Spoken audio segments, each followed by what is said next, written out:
Look, an ordinary pen. It's hard. A couple of deft moves and the pen loses all its hardness in a second. Once you stop, it becomes ordinary again. This is one of the easiest ways to hack our perception system. If you can call it a reality bug, our planet is full of them. And the only ones who know all these bugs are animals. The great frigate bird. It's been in the air for 185 days. That is 4,440 hours or 266,400 minutes. And that's not a Red Bull ad. Here's an obvious, though somewhat sad fact. Sometimes flying takes just as much energy as running. It only seems easy to fly. But imagine having to swing your arms quickly all the time just to keep from crashing. Not too relaxing, is it? Of course, small birds are light enough to stay in the air, flapping their wings quickly and not get tired, thanks to evolution. But for heavier birds, the constant flapping of their wings requires too much energy. So they found a bug in nature that can be used. Starting with small raptors, birds are beginning to rely on other ways of flying. They soar and glide. As they take off, birds gain altitude and move quickly, gaining energy from wind currents in the atmosphere. As they fly, they use the position of their wings to push the air downward, which creates a force called upward flow. It keeps the birds in the air even if their wings remain stationary. You've probably seen what it looks like. It's awesome. Another way to stay in the air or even gain altitude is with a stream of warm air that rises from the ground or ocean. Like many other large birds, it's used by albatrosses, true masters of flying and wasting minimum energy at the same time. They jump from one stream of warm air to another, occasionally helping themselves with their wings, gliding with the wind, and can stay in the air for days if they do it right. Using the power of the wind and the size of their own wings, albatrosses can travel up to 2,982 miles in a week, and they almost don't waste any energy. And remember the frigate bird I showed you at the beginning? It flew almost 34,175 miles in 185 days, with only 4 days of little stops. That's what it means to master the wind. It's like rolling down a hill on a bicycle. You don't have to do anything to keep going. Just remember to slow down in time. Is there anything humanity can do to respond to such records? Well, we have airplanes, but they need fuel, so the flight time is very limited. The longest commercial flight without refueling lasted 23 hours, covering a distance of 12,427 miles. Well, I think it's clear who won here. But if birds have learned to catch the wind so as to not waste energy while flying, why haven't humans done the same thing so far? I mean, couldn't airplanes be designed so that they soar the same way albatrosses do? Surely it would be cheaper, since we didn't have to waste fuel, plus it's better for the environment.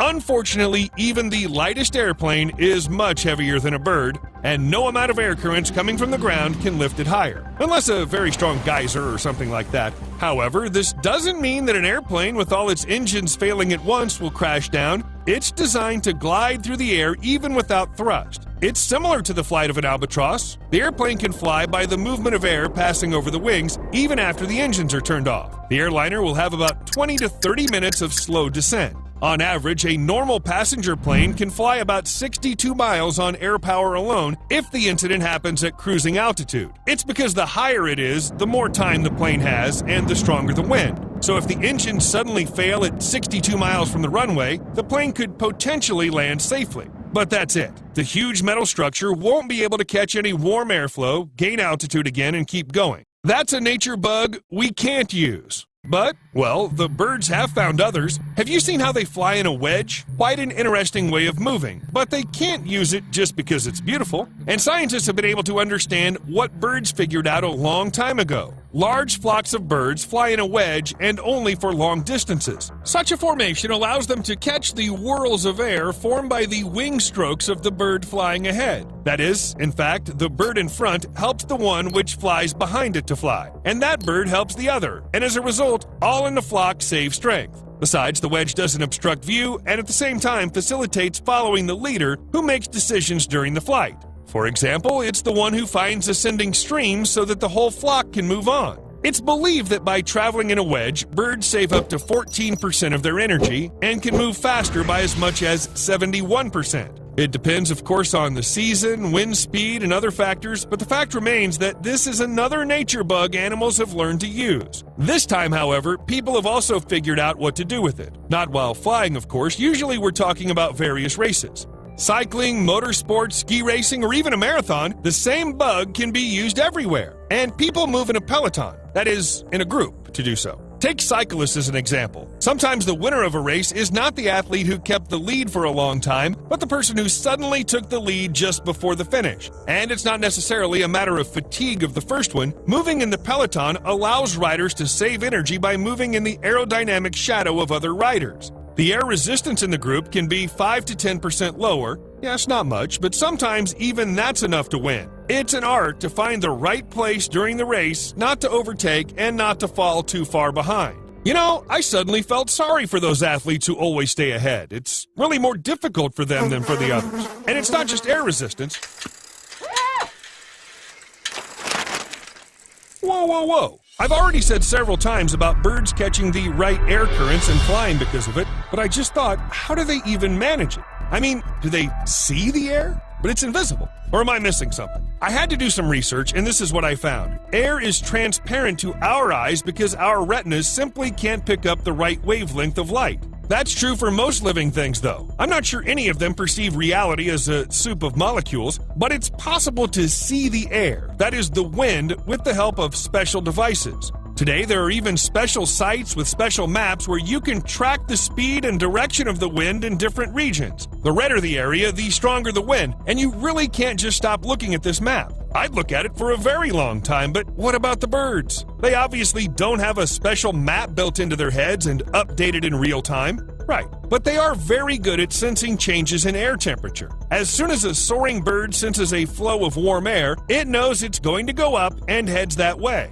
Oh, and let's imagine what would happen if the wind suddenly became visible. I haven't been able to find specific studies, but from the information I've come across, we're very fortunate not to have that. Imagine looking in front of you but seeing nothing because the entire space is filled with a dense fog. It would make life unbearable and turn every day on the planet into freaking Silent Hill. Steve, where are you?